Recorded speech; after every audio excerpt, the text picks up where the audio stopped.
So this isn't a young person problem. This isn't a old person problem. This isn't a man problem. This isn't a woman problem. This is just a people problem, right? Um, you you you may have heard more than love. More than love is needed, and you may not even understood it when you first heard it. You may have experienced some things, and it's starting to make you realize why they say more than love. Because, you know, I I'm not gonna say it's more than love. I'm gonna say is there's different levels to love, and when you start diving deep into it, and you're mature, and you're not toxic. Like if you're toxic, you're immature. Period. And like anything that results in toxicity, whether that's anger, stalking, insecurity, you're immature. So once you're beyond the immature stages, you know, you can love someone so much that you don't have to be with them.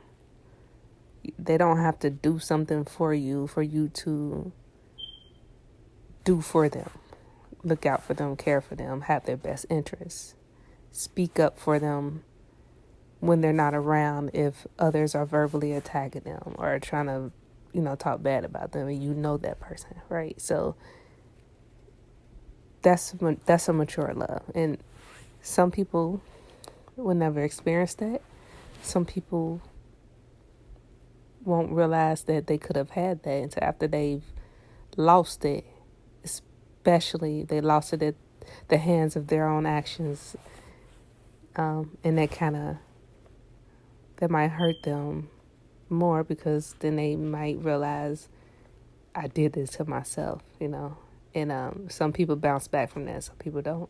So this love issue that's lacking, it's only lacking because it's invisible. It's there. You have it. It's just invisible.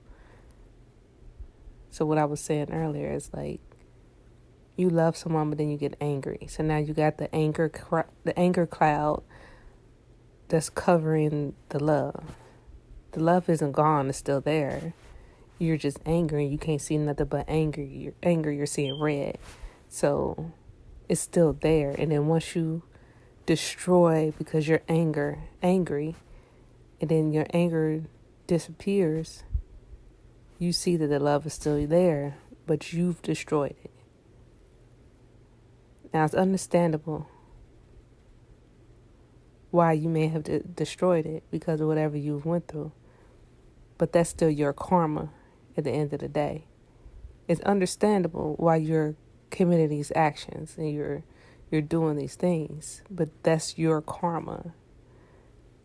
Because at the end of the day, you know how it felt when something was done to you.